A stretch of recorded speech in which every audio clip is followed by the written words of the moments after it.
Assalamualaikum warahmatullahi wabarakatuh. Bismillah, alhamdulillah, wassalatu wassalamu ala rasulillah. Baik, di video kali ini kita akan meneruskan kembali materi mata kuliah robotika.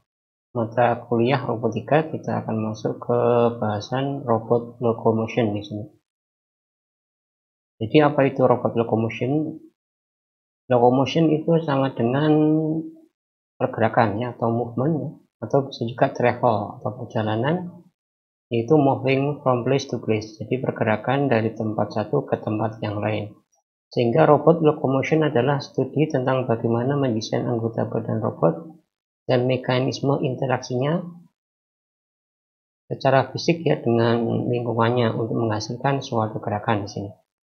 Nah, contohnya apa di sini? Contohnya adalah robot beroda atau robot ya, yang merupakan tipe pergerakan yang efisien pada permukaan datar dan mudah dikendalikan. Jadi kalau kita permukaannya datar ya memang lebih cocok pakainya yang roda di sini ya. Tapi kadang kita bisa juga menggunakan model yang lain seperti ini berkaki ya. Pada saat kapan? Pada saat permukaannya kasar ya, tidak rata, bergelombang dan seterusnya. Jadi menyesuaikan pada kondisi lingkungannya. Nah, di sini ada beberapa ya locomotion yang ada di alam ya di sini. Jadi ada yang namanya crawling. Crawlingnya bentuknya seperti ini, dia tubuhnya akan menjulang ke atas seperti ini untuk bergerak terus ini maju ya. Ini hampir mirip dengan yang sliding ya, pada ular ya. Cuman kalau yang sliding ini bentuknya adalah dia lebih menempel ke lantai sehingga horizontal seperti ini ya. Kemudian ada yang running ya di cheetah ini, jumping di kanguru ya. Kemudian ada walking ya, kera ya, orangutan. Kemudian rolling ini tenggiling ya kalau salah ini. Kemudian gliding ya, gliding ini dia akan melebarkan tubuhnya ya ketika dia akan meloncat dari satu pohon ke pohon yang lain di sana. Kemudian flying, burung ya, dengan mengepakkan sayapnya. Kemudian ada ikan, swimming ya, berenang. Kemudian ada propulsion, berubur ya. Nah, bentuknya seperti ini. Jadi dia akan mengembang kepiskan dari tubuhnya untuk bisa bergerak di air ya. Kemudian yang terakhir adalah climbing atau branching, kera juga ini. Kemudian kalau kita lihat di alam ya seperti ini, kita akan melihat berikutnya yang apa yang sudah ditiru orang ya. Jadi apa namanya, teknologi itu banyak yang melihat ke alam ya. Jadi apa yang ada di alam dipelajari, ditiru, kemudian dibikin teknologinya ya, termasuk di robot ini ya seperti ini. Jadi ada yang crawling ya, ada sliding ya. Kemudian ada yang walking seperti humanoid robot ya. Kemudian ada big dog ya di sini. Kemudian ada salamander, jumping dan seterusnya ini. Itu yang locomotion atau pergerakan buatan. Kemudian dari tipe gerak ya, kemudian ada resistansi pergerakan dan basic kinematiknya kita bisa lihat tabel ini ya. Ada apa namanya, flow in channel, ada crawl, ada sliding, ada running, ada jumping, ada walking. Jadi resistansi terhadap geraknya apa ya? Kalau modelnya seperti apa namanya, yang nempel di tanah, otomatis ya resistansi gerakannya adalah gaya gesek ya seperti ini. Kemudian pergerakannya, basic kinematiknya menggunakan teori vibrasi longitudinal ya. Kalau yang model menempel di lantai seperti ini, horizontal ya, maka dia pakainya yang transverse ya. Kalau yang longitudinal kan yang agak lurus seperti ini, yang vertikal.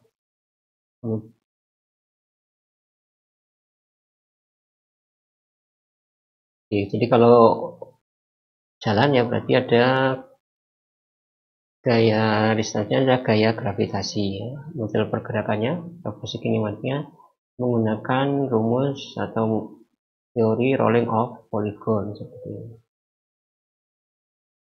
Kemudian kita mengenal adanya istilah mekanisme sama mesin. Apa itu mekanisme?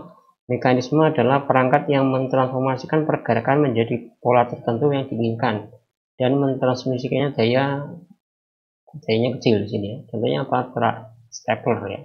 Jadi di stapler itu kan bagaimana dia mekanisme bekerja supaya ada beberapa kertas ketika kita staples itu isi staplernya itu akan menekuk dan membuat kertas itu menjadi satu ya, jadi tidak lepas lagi, atau di kunci pintu misalnya ya. Jadi bagaimana kunci pintu itu akan dimasuki anak kunci yang pas ya, sehingga dia akan menggerakkan batang kuncinya itu, sehingga kalau misalnya kuncinya pas dan tidak pas akan terjadi di sana itu apa namanya mekanisme tadi ya, mekanisme pada saat kuncinya pas bagaimana, mekanisme pada saat kuncinya tidak sesuai bagaimana, termasuk juga di wiper. Kemudian ada juga mesin ya. Mesin merupakan sejumlah mekanisme. Jadi ketika berbicara dengan mesin maka itu sudah merupakan sekumpulan ya, mekanisme yang dibangun untuk menghasilkan gaya force yang besar dan mentransmisikan daya yang lebih tinggi ya. Jadi kalau di mesin kendaraan misalnya kan ada macam-macam, di sana ada kunci kontak ya, kemudian ada pergerakan mesinnya sendiri ya, kemudian ada misalnya apa lagi ya, cara berputar apa namanya stangnya itu ya, kemudiannya ya.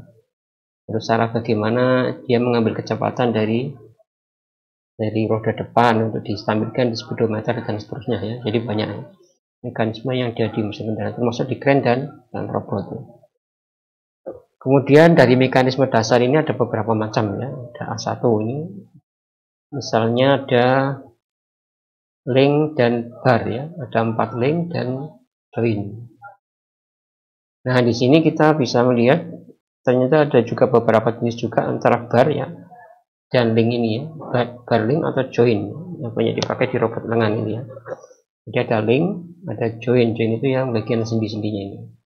Nah, ini ada yang modelnya open loop itu berarti ya tidak ada yang bagian yang tertutup seperti ini, jadi buka gitu. Jadi bagian awal sama akhirnya tidak terhubung lagi ya. Modelnya bisa seperti ini ya, atau model seperti ini. Kemudian yang single loop ya bisa modelnya seperti ini. Nah seperti ini. Nah di single loop modelnya bisa ini. Kemudian bisa juga yang segitiga seperti ini. Ini bisa segi 4 atau segitiga. Kemudian yang multi loop ya, multi loopnya ada banyak ya kayak gini. Nah, kita belajar di rangkaian listrik ya. Kalau seperti ini bisa ada loop ini 1, ini 2, kemudian loop yang paling luar ada 3 ya. Ini berapa ini? Tinggal hitung. Ini kalau model loop ini adalah yang seperti dipakai di robot paralel ya, robot yang digunakan untuk simulator penerbangan misalnya itu pakainya yang model ini. Atau misalnya robot atau yang digunakan mungkin di printing 3 dimensi itu juga. Ini modelnya kan seperti ini ya, model yang tidak open loop, yang closed loop ya, single loop atau multi loop ya. Kemudian mekanisme slider crank ya, digunakan untuk mengubah gerakan translasi menjadi rotasi. Nah, lihat di sini. Jadi gerakannya translasi kemudian diubah menjadi rotasi. Jadi ini ada bagian yang fake, ini yang fake ya. Nah, kemudian ini ditarik ya, ditarik ke sana. Translasi menjadi rotasi ya. Kayak mirip gerakannya apa namanya yang di kereta api ya, kereta api uap dulu. Jadi dengan translasi kita bisa merubahnya menjadi rotasi. Crank adalah link atau bar yang berputar relatif terhadap sebuah frame ya. Link atau bar yang berputar relatif terhadap sebuah frame atau kerangka. Kemudian juga ada yang mekanismenya modelnya crank slider inverse. Nah ini ya. Jadi ada beberapa tipe ya. Jadi ada yang bagian ininya yang fake ya, ini yang fake. Kemudian ada yang bagian kotaknya ini yang fake ya, seperti ini. Ada yang bagian sebelah sini yang fake ya. Yang fake itu ya tidak bergerak ya. Kemudian ini atau yang ini yang fake ya. Nah dari mekanisme ini nanti ada yang bisa diterapkan misalnya di apa namanya di pompa air ya. Nah, kalau Anda pilih yang mana ini? Antara 4 macam ini yang paling cocok mekanisme yang dipakai di di pompa air ini. Nah, kita bisa lihat video ini.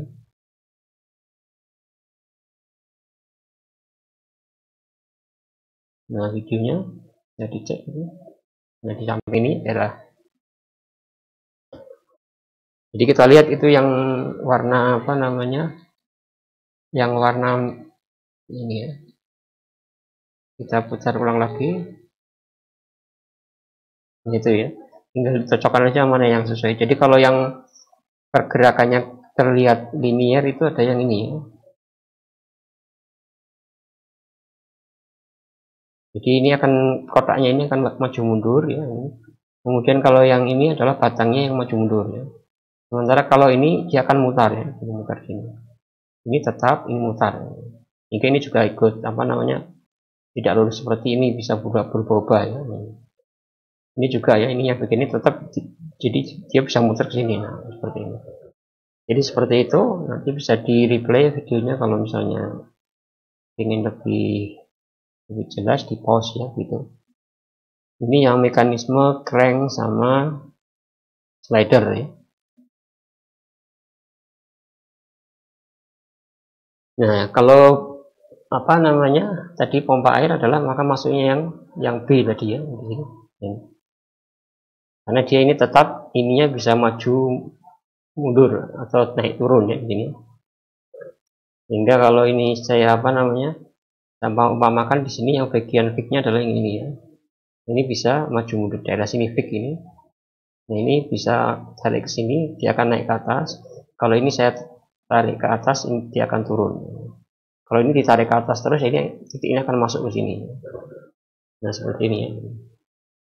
Jadi bentuknya yang tipe B. Kemudian juga ada mekanisme yang namanya rack sama pinion. Nah, seperti ini. Pinion itu gampangnya yang roda bergigi ya, roda bergiginya. Kalau yang rack pinion itu jalur yang bergigi, gampangnya seperti itu. Ini dipakai di mana? Misalnya di buka tutup mesin CD player ya, atau dipakai juga pada jalur kereta api seperti ini pada saat menanjak.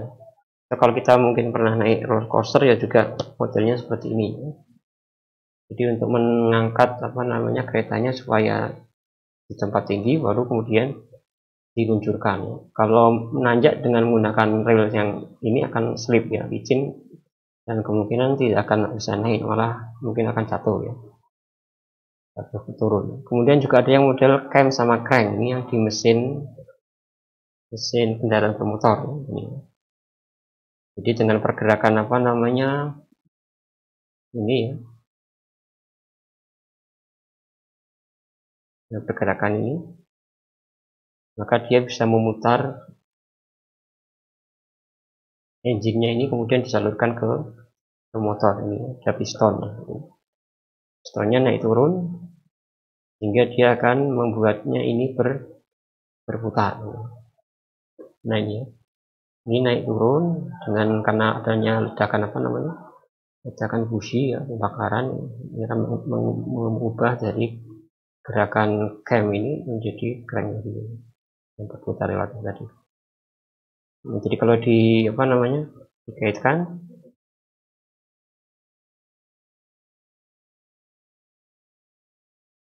nah bentuknya yang seperti ini. Jadi ini bagian ini adalah fix ya, bagian ini juga fix ya. Di sini ini cuman kotaknya ini bisa naik turun seperti ini bisa naik turun. Ini naik turun ke bawah dan ke atas. Jadi seperti itu. Kemudian juga ada mekanisme dengan menggunakan spring atau pair ya. Jadi ada coil spring sama helical spring. Jadi dibuat dengan melilit bahan metal pada batang silinder. Jadi bentuknya seperti ini. Nah di sini juga ada beberapa macam juga jenisnya. Ada yang namanya tension. Tension itu berarti dia memanjang pada saat diberi beban. Jadi dia dimanfaatkannya pada saat dia merenggang. Contohnya apa misalnya? Contohnya misalnya di gagang ini, gagang untuk gagang sepeda motor misalnya, itu juga pakai ini ya. Kemudian contoh yang lain mungkin bisa dicari sendiri. Ada lagi yang modelnya compression ya. Compression itu dia akan memendek bila diberi beban. Contohnya adalah misalnya ini di shock breaker misalnya ya, atau untuk sistem suspensi pada sepeda motor. Kemudian ada torsion spring ya, yang memuntir twist bila diberi beban. Ini mungkin banyak ditemui di mainan anak ya. Supaya dia bisa menghasilkan gerak, dia biasanya diputar dulu, kemudian baru dilepas untuk mainannya bergerak. Nah, modelnya sebenarnya puntir. Atau yang modelnya spiral ya, kalau di main nanti spiral spring, clock spring yang seperti ini. Hanya dipakai di jam ya, di jam ya. Kemudian ada yang leaf spring ya. Ini untuk suspensi, tapi untuk yang cenderung ke arah kendaraan berat di sini. Kemudian ada cantilever spring, mirip seperti leaf spring tapi ujungnya tetap ya, seperti itu.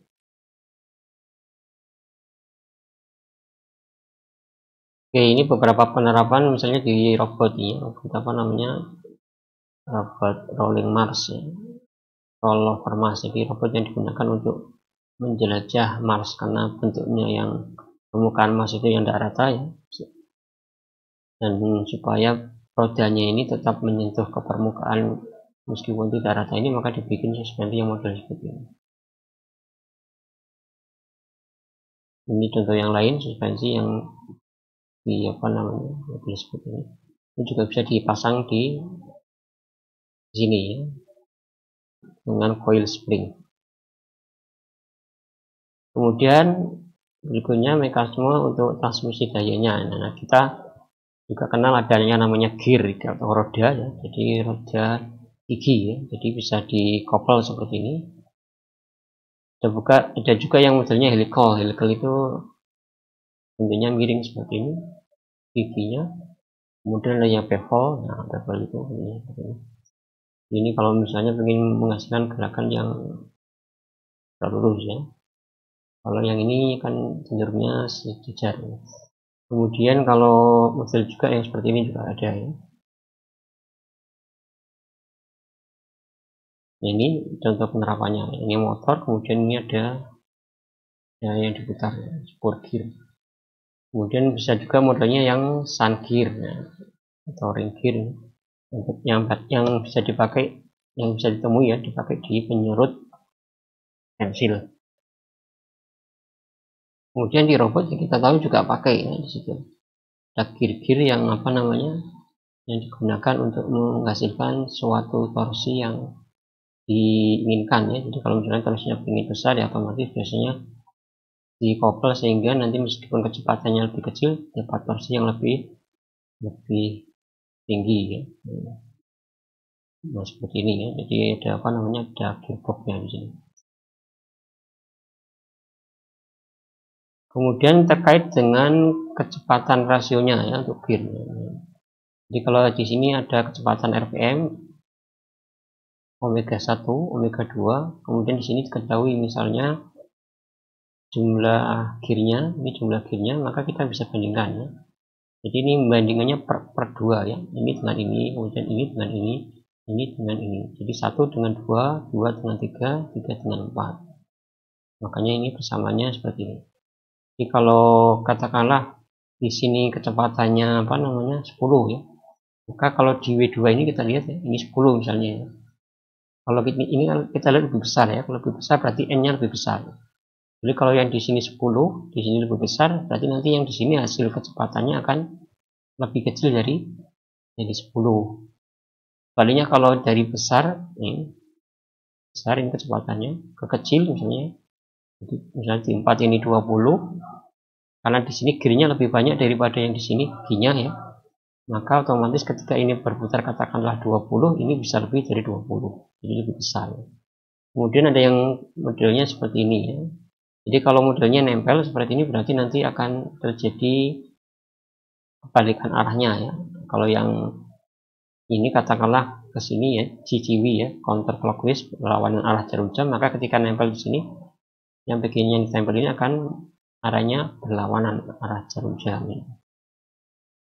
Kemudian kalau yang dikopel langsung seperti ini di porosnya ya, berarti ya nanti dia akan mempunyai kecepatan RPM yang sama ya.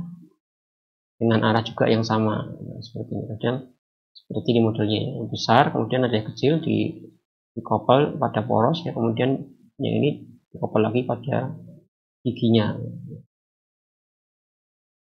Nah ini kalau dihitung ya bisa dihitung secara manual seperti ini ya. Ini bisa ketemu seperti ini. Jadi W1 banding W4 bisa langsung. Nanti bisa dibuktikan kalau ingin nyoba ini. Kemudian yang model tadi ya, model seperti ini, maka persamaannya yang ini. Jadi kalau ini digabung hasilnya ini terakhir ya. Jadi dari apa namanya dari 1 ke 4. W1 banding W4 ketemunya yang ini. Kemudian juga ada mekanisme menggunakan belt ya, atau sabuk sama rantai. Ini kita bisa temui ya. Model puli sama belt yang banyak di industri kita temui. Ini juga sama ya modelnya, kalau kita couple seperti ini dengan apa namanya, dengan belt ya. Cuman kalau couple seperti ini otomatis dia kecepatannya bisa beda ya. Cuman arahnya akan sama ya. Berbeda dengan yang tadi ketika kita couple-nya menggunakan pinggir dari rodanya atau gearnya tadi, maka dia akan berlawanan arah. Kemudian kalau di rantai bisa ditemui di misalnya di sepeda motor seperti ini ya, untuk menghasilkan apa namanya anti slip ya. Jadi kalau pakainya gigi kan slipnya lebih kecil ya daripada ketika apa namanya menggunakan yang belt ini. Nah slipnya ini dimana di bagian mesinnya ya. Kalau motor slip biasanya di rodanya atau di bagian motornya. Nah kemudian ini ada local government machine ya. Anda bisa analisa sendiri ceritanya. Jadi dari mulai A sampai dengan N ini ya. Ceritanya sudah diceritakan di sini. Ini yang pertama, kemudian yang kedua ini sama juga dari A khususnya sampai dengan terakhir di H ini. Ini sudah ada penjelasannya, silakan dibaca. Oke, demikian untuk materi kuliah untuk hari ini, untuk video kali ini. Terima kasih atas perhatiannya. Mohon maaf jika ada kekurangannya. Kita akhiri. Assalamualaikum warahmatullahi wabarakatuh. Oke, di sini maaf ada tambahan ya. Ini latihan aja, nggak usah dikerjakan, nggak usah dikumpulkan begitu. Cuman sebagai latihan, silakan dicoba untuk menyelesaikan ini. Tidak perlu dikumpulkan. Oke, gitu saja. Saya tutup kembali. Assalamualaikum warahmatullahi wabarakatuh.